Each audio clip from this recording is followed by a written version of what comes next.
Hermanos, ¿qué tal? Espero que se encuentren muy bien en sus hogares o donde quiera que nos estén escuchando. Mi nombre es Esli Vidal. Gracias a Dios porque me permite estar de nuevo aquí, dándoles los siguientes avisos durante este mes de diciembre e inicios de nuestro nuevo año 2021.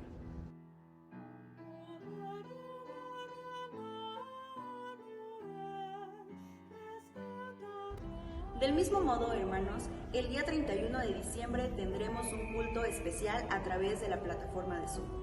Por ser tan especial, les rogamos que puedan hacer lo posible por estar acompañándonos a través de esta plataforma. En dado caso de no contar con el acceso, se va a transmitir vía YouTube.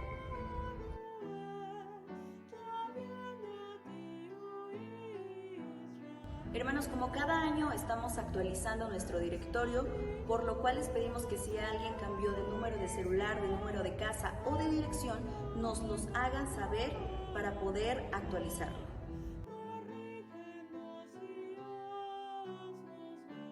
Rogamos que se pongan en contacto al teléfono que aparece en pantalla.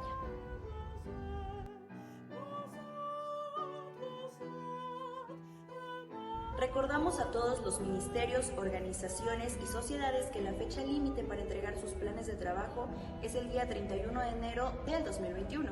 Consideremos que aún nos encontramos en esta situación de pandemia, por lo cual les rogamos que tengan a consideración esta misma situación para llevar a cabo todas sus actividades. Se solicita, hermanos, que dentro de sus actividades todas estas puedan ser presenciales hasta el mes de mayo. De los meses de febrero hasta abril, todas estas actividades tendrán que ser a través de los medios digitales.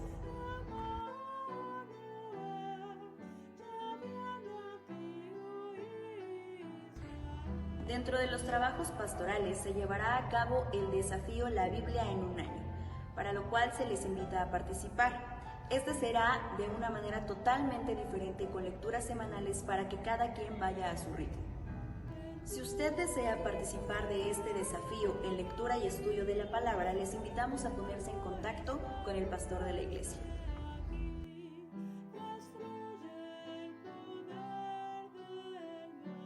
Del día lunes 4 de enero al día 8 de enero se estará llevando a cabo la semana de inicio de año con el tema general titulado De cara hacia el futuro con Dios.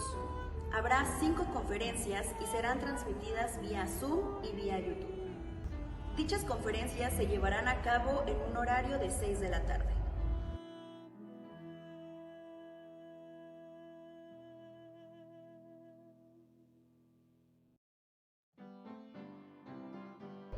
Hermanos, por gracia de Dios sabemos que estamos cada vez más cerca de poder aperturar el templo. No perdamos la calma ni la paciencia, puesto que el consistorio ha determinado que todavía no es tiempo de volver a ello. Aunque el semáforo esté en color verde, esto puede cambiar en cuestión de semanas. Por tanto, hay que ser pacientes y prudentes.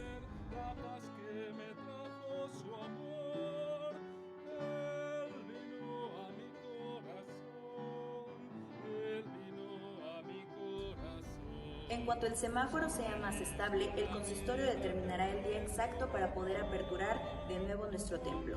De ese mismo modo se les notificará con anticipación. No obstante, a la apertura de nuestro templo se llevará con mucha cautela y respetando cada protocolo de seguridad establecido para poder evitar contagios en nuestra congregación.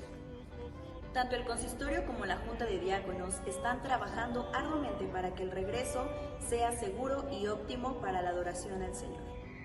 El propósito es que cuando regresemos, nuestro templo sea seguro y cuente con todas las medidas de seguridad establecidas para los recintos eclesiásticos que así se marcan.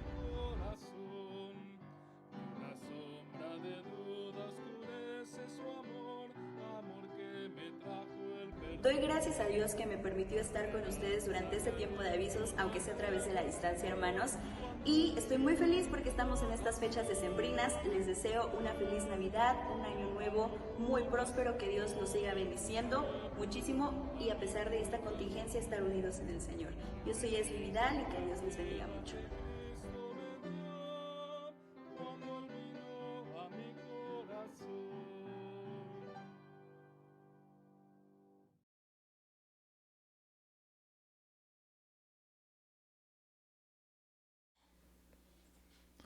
Hermanos, muy buenas noches, que el Señor les bendiga. Gracias a Dios es miércoles, gracias a Dios hemos llegado al último miércoles de estudios bíblicos de este año y seguimos estudiando, hermanos, este curso de el doctor Gerald Niehaus llamado Lo que creemos los cristianos. Y amados, hemos estado viendo muchos temas a lo largo de este año. Damos gracias a Dios porque aún no hemos terminado el estudio. Faltan muchos otros temas que espero sean de interés para todos ustedes. Hermanos, para comenzar propiamente con esta reflexión, con este estudio bíblico, con este culto, vamos a leer el Salmo 67, los 7 versículos del Salmo número 67. Estará apareciendo, hermanos, en sus pantallas, así que ruego, mis amados, que pues si no lo pueden encontrar en su Biblia todavía, estará disponible. Y lo leemos, amados hermanos. Dice el texto bíblico: Dios tenga misericordia de nosotros y nos bendiga, haga resplandecer su rostro sobre nosotros, para que sea conocido en la tierra tu camino, en todas las naciones tu salvación. Te alaben los pueblos, oh Dios, todos los pueblos te alaben. Alégrense y gócense las naciones, porque juzgarás los pueblos con equidad y pastorearás las naciones en la tierra. Te alaben los pueblos, oh Dios, todos los pueblos te alaben. La tierra dará su fruto, nos bendecirá Dios, el Dios nuestro. Bendíganos Dios y témanlo todos los términos de la tierra. Gloria sea el nombre del Señor. Vamos a orar, amados, para poner este culto, este estudio en las manos de nuestro Dios. Amado Padre celestial y eterno, te agradecemos infinitamente tu amor, tu gracia y misericordia, Señor, porque nos has permitido llevar a cabo este estudio bíblico durante varios meses para edificación de la iglesia. Señor, ayúdanos, Padre, a seguir profundizando en estas doctrinas que nutren nuestra espiritualidad, nuestro conocimiento y nos preparan para servirte mejor, Señor. Oramos por todos aquellos que están viendo este estudio y pedimos, Señor, que todos nos ayudes a concentrarnos en la palabra, porque lo pedimos humildemente en el nombre de nuestro Señor Jesucristo. Amén.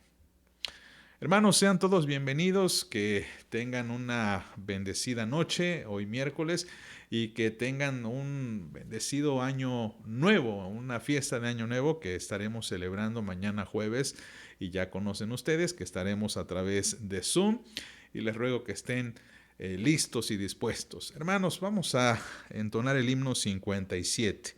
Himno 57, Ser infinito, Dios bondadoso. Te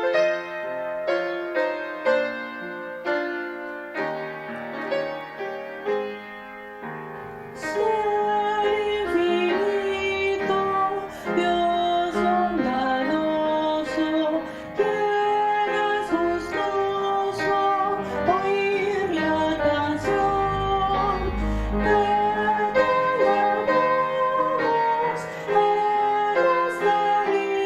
eres la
Hermanos, vamos a leer ahora el pasaje en Job, capítulo 42, versículos 4 al 6. Y con esto preparamos nuestro corazón para la oración de intercesión. Job, capítulo 42, versículos 4 al 6. Dice la palabra del Señor: Oye, te ruego, y hablaré. Te preguntaré, y tú me enseñarás. De oídas te había oído, mas ahora mis ojos te ven. Por tanto, me aborrezco y me arrepiento en polvo y ceniza. Hermanos, vamos a proceder a la oración de intercesión. Sabemos que hay muchísimas peticiones y, amados, les sigo pidiendo que por favor tengan en sus oraciones a todos nuestros enfermos. Pedimos que el Señor obre con poder sobre cada uno de ellos. Hermanos, vamos a hacer esta oración. Amado Padre Celestial y Eterno, a ti acudimos, Señor, siempre en busca de una respuesta, siempre en busca de consuelo, en busca, Señor, de que tú nos digas qué es lo que debemos hacer, cómo debemos esperar. Padre, gracias por esta oportunidad, Señor. Gracias porque nos permites acercarnos de forma confiada al trono de tu gracia. Gracias también, Señor, porque hallamos este oportuno socorro para todas nuestras debilidades. Señor, presentamos delante de ti estas peticiones en favor de nuestros hermanos, en favor de nuestros familiares, en favor de nuestros conocidos, Señor, pues nos has pedido, Señor, nos has ordenado que oremos por todos los hombres. Oramos, Padre, de forma especial por cada uno de nuestros enfermos. Sabemos, Dios, que muchos de ellos tienen algún tiempo estando en una situación, otros pedimos, Señor, que les sigas bendiciendo y que les restaures. Oramos, Padre, por la vida de nuestra hermana Lupita Nieves. Sabemos, Señor, que está recuperándose de forma satisfactoria y sabemos también, Señor, que está en tus manos en todo momento. Bendice también a nuestra hermana Rufina Pale. Pedimos, Señor, que le guardes en su vida, su salud.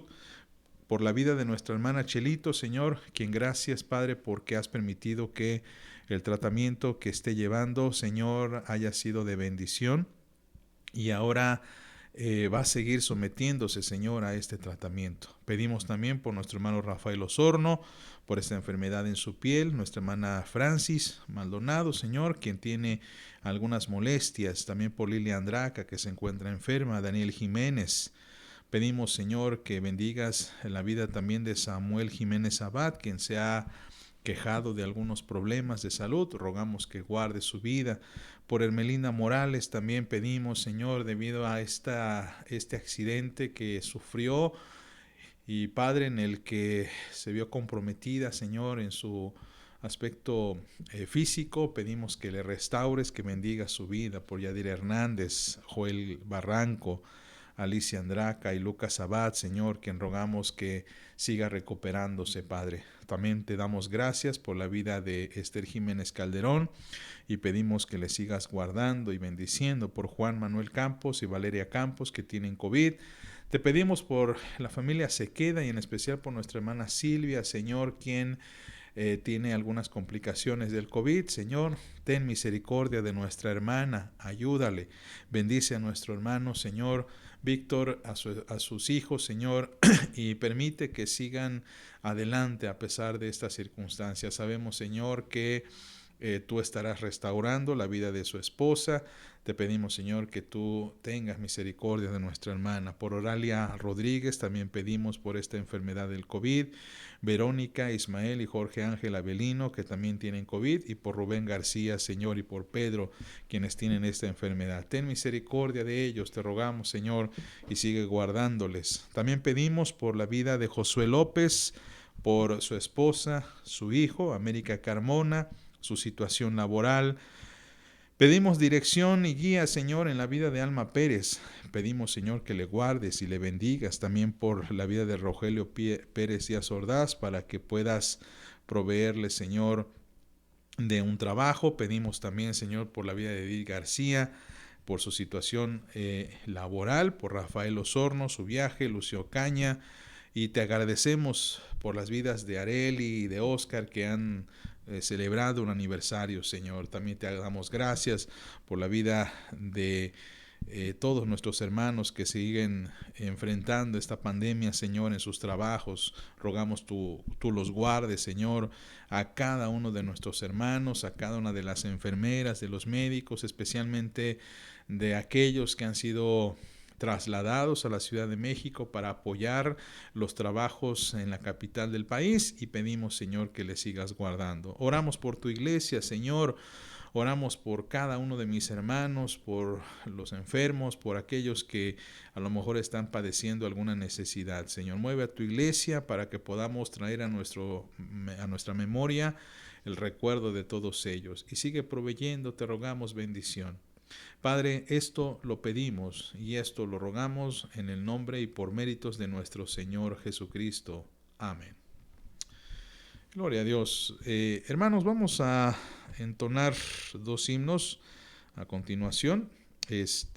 Permítanme abrir esto. Y vamos a entonar, mis amados hermanos, el himno número 605, Estad por Cristo firmes, y después entonamos el himno 362, Quiero de Cristo más saber, para proceder a nuestro estudio bíblico de esta noche.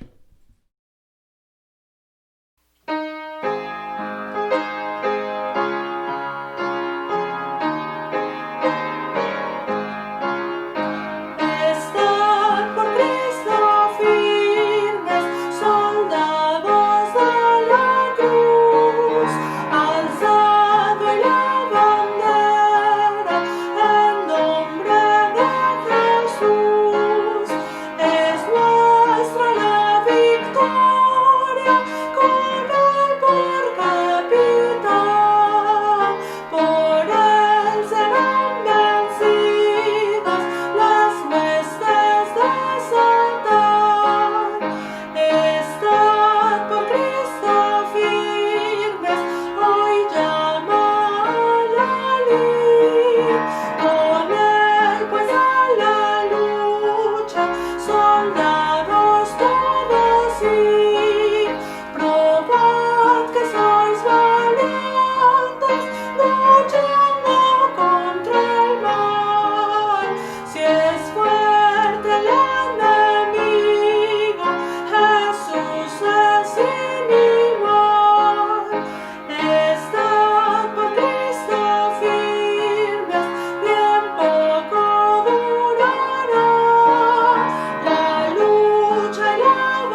Hermanos, vamos a proceder ahora a la lectura de la palabra del Señor. Vamos a leer Juan capítulo 8, versículos 31 al 47.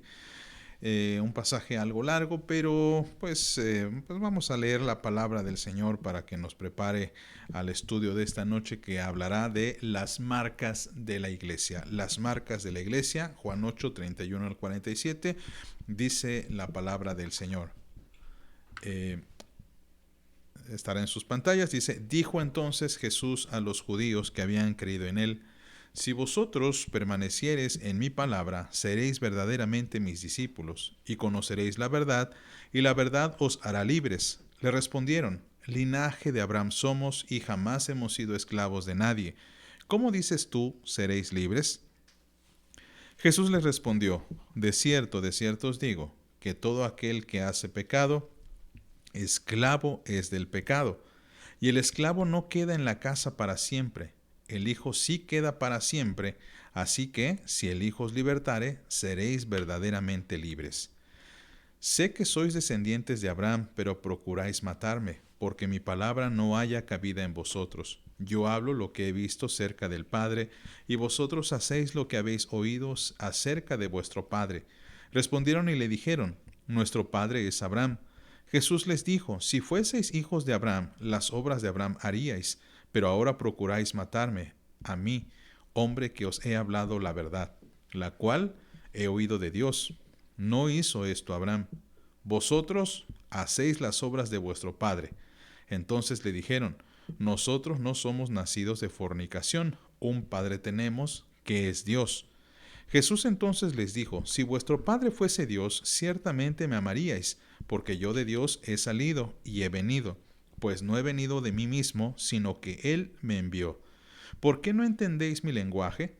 Porque no podéis escuchar mi palabra.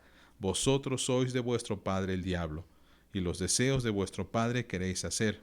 Él ha sido homicida desde el principio, y no ha permanecido en la verdad, porque no hay verdad en él. Cuando habla mentira, de suyo habla, porque es mentiroso y padre de mentira, y a mí, porque digo la verdad, no me creéis.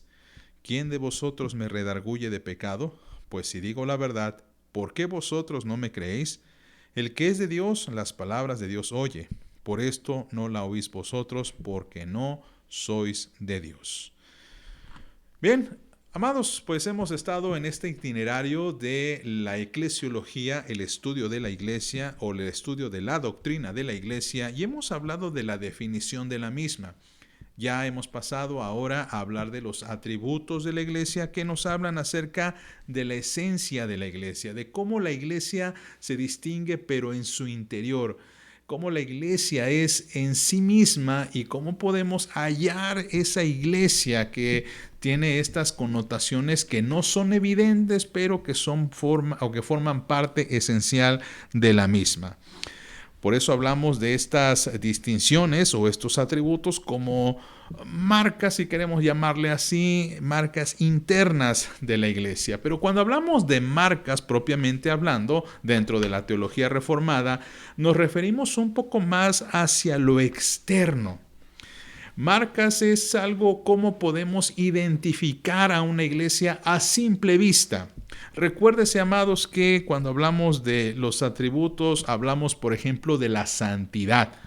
Y evidentemente nosotros no podemos distinguir la santidad a simple vista, no podemos identificarla. Incluso podemos llegar a confundir santidad con bondad, posiblemente, entre muchas otras confusiones. Pero cuando hablamos de la marca de la iglesia, nos dice acerca de dónde está la iglesia, cómo podemos identificarla. Especialmente en medio de muchas organizaciones que pueden parecerse a la iglesia. En medio de muchas organizaciones que pueden tener algunos rasgos similares a la iglesia. Por ejemplo, si vamos un poquito más lejos, diríamos que la iglesia no es la única que se reúne en comunidad. Por ejemplo, Alcohólicos Anónimos, por ejemplo, también tienen un día para reunirse todos juntos. Hay una persona que se para al frente y da su testimonio o da una especie de meditación, pero no puede decir que un grupo de AA es lo mismo que una iglesia. También en la iglesia podemos ver que hay convivencias, por ejemplo, pero esto quizá no la distinga de otros grupos como por ejemplo sindicatos que se reúnen cada cierto tiempo para también hacer algunas celebraciones. Entonces, las marcas de la iglesia son señales evidentes, externas, acerca de las cuales podemos distinguir a una iglesia de lo que no es una iglesia. Y aquí también se halla la distinción de las que aparentan ser iglesias y no lo son. Porque, amados, cuando vayamos avanzando, nos daremos cuenta que algunas iglesias, o más propiamente dicho, algunas sectas pueden presumir de ser iglesias, pero realmente no lo son. ¿Por qué? Vamos a hablar de esto a continuación. Y primero, mis amados, vamos a tener una palabra con el Señor, una oración con el Señor. Oramos. Padre, en el nombre poderoso de Jesucristo, tú que fundaste tu iglesia y tú que le diste a la iglesia ciertas atribuciones y marcas, ayúdanos también a identificar estas mismas para que podamos saber en medio de qué estamos y también podamos conservar la pureza de la iglesia. Señor, ayúdanos a entender esta palabra porque lo pedimos en el nombre poderoso de Jesucristo. Amén. Bien. Vamos a hablar entonces, mis amados, de estas tres marcas, porque son tres esencialmente. Y de estas, por cierto, mis amados, es una predicación muy calvinista, digamos. Calvino fue uno de los primeros que habló acerca de las marcas de la iglesia, cómo distinguir a una iglesia verdadera de una iglesia que no lo es. Esto especialmente, mis amados, porque recordarán que Calvino, que surge en el movimiento de la Reforma Protestante, pues también durante la Reforma surgieron muchos grupos que se acuñaban para sí mismos el término de iglesia, pero que desafortunadamente el fruto, que como dice nuestro Señor Jesucristo, por su fruto los conocerán, pues el fruto distaba mucho de lo que era una verdadera iglesia. Como referencia, había algunas iglesias o algunas organizaciones, mejor dicho, que se oponían totalmente a Roma. Y puede ser que lo criticaban, que señalaban los pecados que tenía Roma, pero también no promocionaban nada, es decir, no hacían una propuesta, todo era crítica. Había otras que también se habían dedicado un poquito incluso hasta perseguir a la iglesia romana, y esto por supuesto no es la esencia de la iglesia. Entonces, ¿a qué se refería Calvino y qué fue lo que se siguió desarrollando a través de la teología reformada? Bien, la primera marca de la iglesia es la pura predicación de la palabra. Y aquí tenemos que hacer un refrendo, un subrayado, porque es interesante que se refrenda o se marca esta expresión, la pura predicación de la palabra. Una iglesia no se distingue solamente porque se predique la palabra. ¿Por qué? Bien, hermanos, pues porque tristemente hay algunas sectas que incluyen la Biblia, la palabra de Dios, dentro de sus términos o dentro de sus enseñanzas, pero no es la única.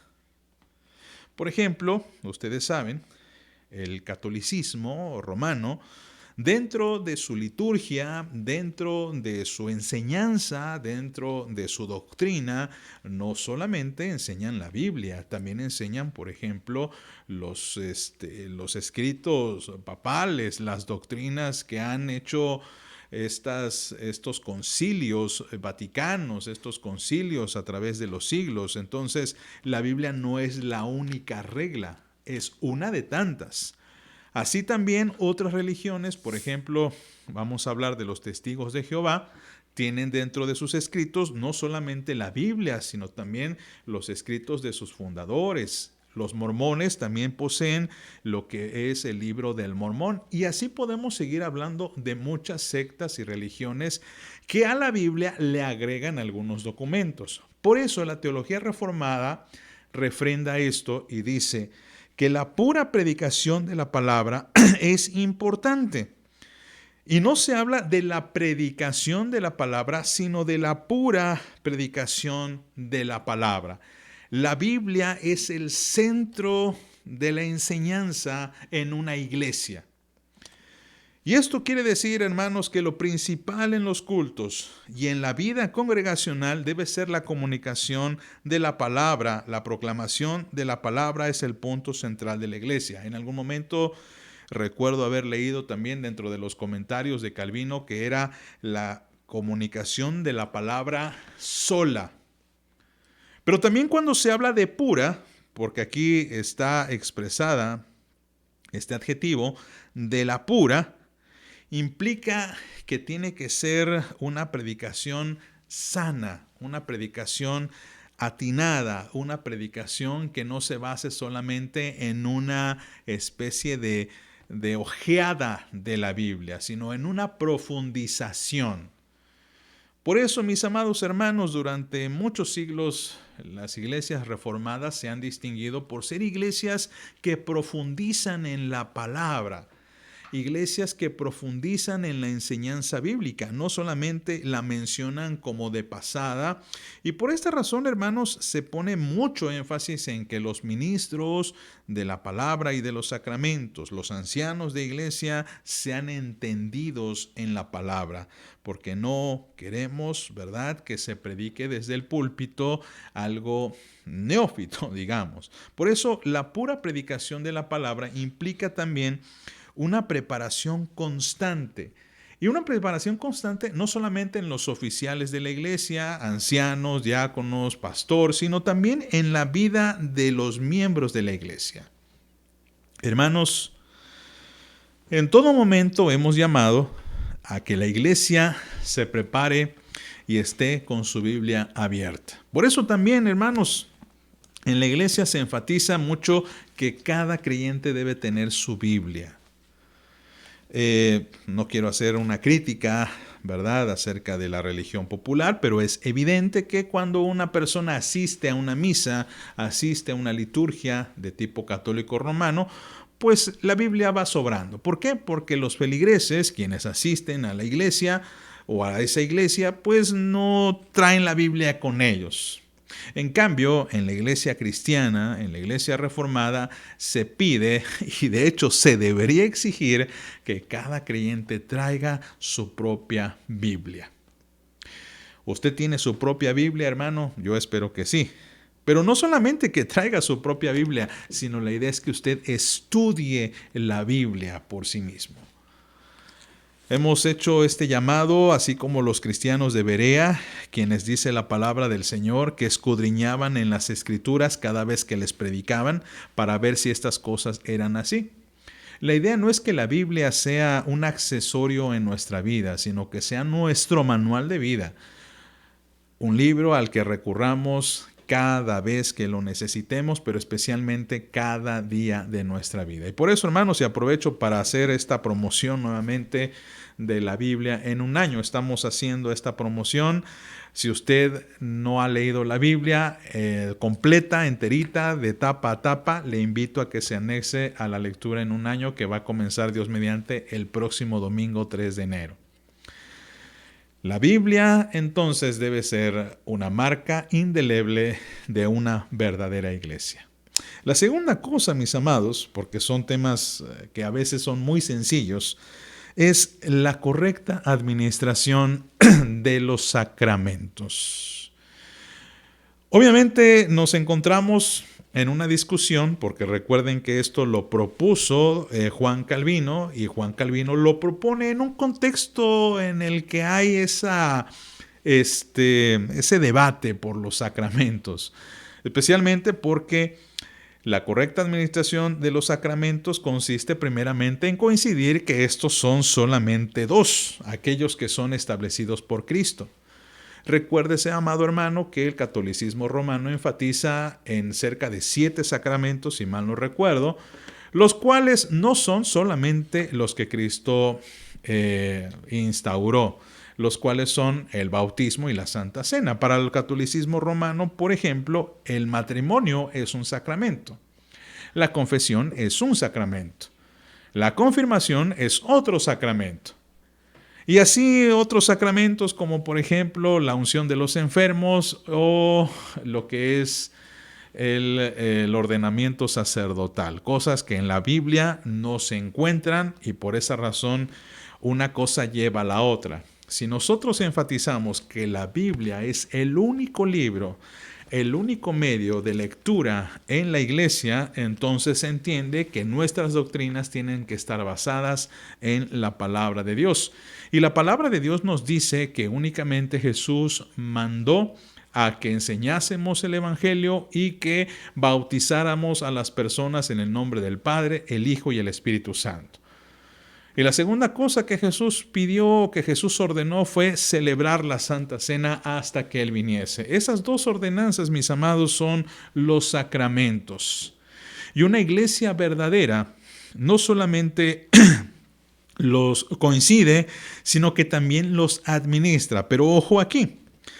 De la misma manera en que la premisa anterior era la pura predicación de la palabra, aquí la premisa es la correcta administración. Esto es, que la forma en cómo se administran los sacramentos, mis amados, tiene que ser correcta, tiene que ser pura, tiene que ser lineal en el sentido de que no puede haber errores en la administración de los sacramentos. Y esto puede ayudarnos a pensar en la seriedad de los mismos. Amados hermanos, los sacramentos son algo serio. Y la seriedad inicia desde cuando le damos el significado correcto a los mismos. Por ejemplo, sabemos que el bautizo del cristiano, según la palabra del Señor, es un ritual de iniciación a la comunidad cristiana, pero también es una iniciación hacia la vida cristiana, porque le dice al mundo que esta persona que se está bautizando en el nombre del Padre, el Hijo y el Espíritu Santo está confesando públicamente su fe en Cristo. Está confesando públicamente que es discípulo de Jesús. En otros significados, que obviamente no proceden de la palabra, hay quienes enseñan que el bautizo, por ejemplo, quita el pecado original. Usted sabe de dónde viene esta teología o este pensamiento. El bautismo quita el pecado original. Como dicen coloquialmente, el bautismo es quitarle la cola y los cuernitos a los niños. Pero no es esa la intención, o no es esa la intención del bautismo. El bautismo funciona únicamente como un medio a través del cual la persona testifica ante el mundo que es hijo de Dios. Y claro, aquí podremos introducirnos en esto del bautismo de los infantes. ¿Cómo es que los infantes no declaran que son discípulos de Cristo, pero los padres declaran que ese pequeño es un hijo del pacto, es el hijo de la promesa y que están comprometidos estos padres a educar a este pequeño en el camino del Evangelio? Y por supuesto, la Santa Cena, mis amados. La Santa Cena tiene que administrarse correctamente. Y no significa, también como algunos suponen, que ese pan y ese vino que compartimos es literalmente el cuerpo de Cristo. Haciendo esto, lo que hace la Iglesia romana es sacrificar a Jesús nuevamente, algo que la Biblia dice en Hebreos, ya Jesús no puede entregarse nuevamente por los pecados, porque se ha entregado una sola vez. Porque la muerte de Cristo es suficiente para pagar todos nuestros pecados pasados, presentes y futuros. Entonces, a esto se refiere la idea de la correcta administración de los sacramentos. Por supuesto, esto administrado a través de personas autorizadas. La Iglesia reformada pone mucho énfasis en la seriedad de los sacramentos y mucho énfasis en que el único que puede administrar estos sacramentos es una persona autorizada por la misma Iglesia, en este caso el presbítero o el ministro de la palabra y de los sacramentos. Esto se entiende, mis amados, que se le pone una atención muy especial hacia aquellos que se están preparando para ostentar este oficio, porque es un oficio delante del Señor, Y por supuesto que estos sacramentos se tienen que hacer dentro del contexto de la iglesia. Por esa razón, mis amados, no existe una especie como de sacramento privado en el sentido de que solamente nosotros aquí en lo privado como familia podemos celebrar el sacramento. No, se celebra en comunión con los demás. Algo que, por cierto, hemos tenido que reeducar o redireccionar en esta situación de la pandemia, pues que como ustedes saben, no podemos reunirnos con otros hermanos, pero sí podemos celebrar con otros hermanos cuando lo hacemos en vivo, en directo, y por eso hemos indicado de una y otra vez que el sacramento no es cuando yo quiera, sino cuando todos mis hermanos están participando al mismo tiempo. También los bautizos no se administran de forma privada, sino en presencia de la iglesia. Por eso, el contexto de la administración de los sacramentos siempre debe ser el de la afirmación de las verdades centrales del Evangelio, para que estas verdades sean bien entendidas, porque si no son bien entendidas, el concepto y la administración de los sacramentos tampoco van a ser bien entendidas y no van a ser de bendición. Por eso es importante que una iglesia que ostente el título de ser una iglesia cristiana tenga una buena administración de los sacramentos, para distinguirse de lo que podría ser simplemente una secta que se reúne y que dice celebrar Santa Cena, pero como no le da la seriedad, no le da el verdadero significado, pues lo que celebran tristemente no puede ser llamado Santa Cena, sino posiblemente un ágape o un compartir algo como una remembranza. Y lo último, mis amados, lo último que es lo que más polémica puede ejercer quizás en algunas personas es el ejercicio fiel de la disciplina. Y aquí ya comenzamos quizá a tener alguna preocupación. Como personas, como personas normales, seres humanos, nos preocupa mucho el escuchar esta palabra, disciplina. Cuando uno piensa en disciplina, a veces puede llegar a errar el concepto porque piensa que disciplina es igual a castigo. Disciplina es igual a algo así como opresión, como que nos van a oprimir, nos van a obligar, como que, híjole, esto ya no es libertad. Pero lo cierto, mis amados, es que la disciplina tiene más de una sola connotación. Y cuando hablamos de disciplina, hablamos de orden.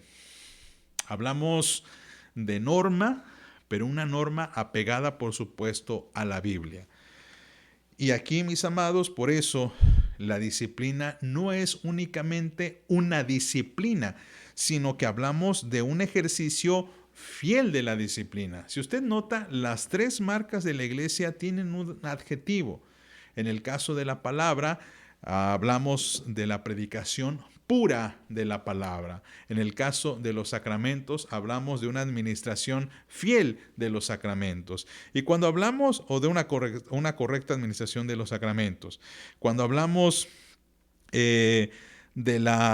cuando hablamos de la disciplina, hablamos del ejercicio fiel de la disciplina, en donde aquí, mis amados hermanos, tendríamos que poner un énfasis importante, porque sin esta marca, sin la disciplina, va a ser muy difícil identificar a una iglesia verdadera. La disciplina está en función de mantener a la iglesia como iglesia. ¿Por qué? Bien, porque la disciplina es lo que nos ayuda a determinar si la predicación es pura o no lo es, si la administración de los sacramentos es correcta o no lo es. En otras palabras, la disciplina nos ayuda a evaluar lo que estamos haciendo. La disciplina nos ayuda a pegarnos lo más cercanamente a la palabra. Porque si no tuviéramos disciplina, haríamos las cosas, digamos, de forma muy abierta, como no importa, Dios es amor. A ver, sí, Dios es amor, pero Dios también pide que hagamos todo decentemente y en orden. Dios no es un Dios de desorden, Dios es un Dios de orden que pide que sus miembros también, o los miembros de la iglesia, se dirijan ordenadamente, disciplinadamente. La disciplina hace que los fieles puedan tomar Santa Cena y mientras otros no lo puedan tomar. ¿Por qué? Recuerda, amado, que por ejemplo, cuando hablamos de la Santa Cena, se requiere que haya una actitud de conciencia, en que los creyentes se acerquen, pero que se acerquen haciendo este análisis de sus vidas. No que sean perfectos, porque nadie lo es, pero sí que se acerquen con esta conciencia de decir y reconocer delante de Dios: Señor, he fallado delante de ti. Señor, soy un pecador arrepentido y quiero mejorar mi vida. Y la disciplina se ocupa de esto. Porque lo contrario sería: no importa, de todos modos, Dios es amor y Dios nos perdona y cualquiera se acerca a la mesa, y entonces la mesa del Señor estaríamos pues menosvalorizándola. Y eso es evidentemente lo que Dios no quiere. También la disciplina permite que los bautizados sean verdaderamente creyentes en Jesucristo. No cualquier persona puede decir: yo me quiero bautizar. Por ejemplo, en la iglesia, el Divino Salvador, usted sabe que todos aquellos que deseen ser miembros de la iglesia tienen que pasar por un catecumenado, una enseñanza catecúmena de cerca de un año. No les voy a negar, amados, durante un año mucha gente se inscribe y muy pocos terminan. Es muy probable, mis amados, que durante el tiempo de este catecumenado muchos deserten y ya no asistan o ya no quieran estar en la iglesia. Pero, tristemente, es lo que también nos dejan ver los evangelios. Jesús dijo que todo aquel que quiera seguirle tiene que asumir el costo de la cruz. Y si no estás dispuesto a pagar el costo de por lo menos estar un año en espera, en prueba, en constancia, en estudio, pues sencillamente, dice la Biblia, no eres apto para el reino de Dios. Hermanos, estas son las 3 marcas de la iglesia. Vamos a estar profundizando especialmente en la disciplina, por eso es que no hemos mencionado a profundidad esto, y les ruego, mis amados, que estén pendientes en el mes de enero y en el mes de febrero, porque estaremos hablando mucho de este tema a profundidad. ¿Qué es la disciplina de la iglesia? ¿Cómo se aplica? Para que no tengamos esta connotación un tanto negativa. Mientras tanto, pues vamos a terminar con esto, mis amados. Vamos a orar y vamos a dar gracias a Dios por permitirnos terminar este año de estudio bíblico los miércoles con el tema Lo que creemos los cristianos. Oramos. Señor, en el nombre de Jesús, te agradecemos, Padre, porque eres bueno, eres fiel, eres bondadoso. Te pedimos, Señor, que tú estés con nosotros en todo momento. Que nos sigas guardando, Señor, en el hueco de tu mano y nos ayudes a profundizar más y más en nuestra fe. Padre Santo, gracias por la palabra. Te pedimos que quede con nosotros y pedimos, Señor, que en todo tú sigas bendiciéndonos. Te lo pedimos en el nombre de Jesucristo. Y ahora, mis amados hermanos, que la gracia de nuestro Señor y Salvador Jesucristo, el amor de Dios nuestro Padre y la comunión de su Santo y Divino Espíritu sean con ustedes, sus familias y todo el pueblo de Dios desde ahora y para siempre. Amén. Hermanos, gracias por conectarse. Nos estamos viendo el día de mañana, jueves, víspera de Año Nuevo. Estaremos conectándonos vía Zoom y esperamos que todos puedan unirse a esta transmisión mañana en punto de las 7 de la noche. Que Dios me los bendiga.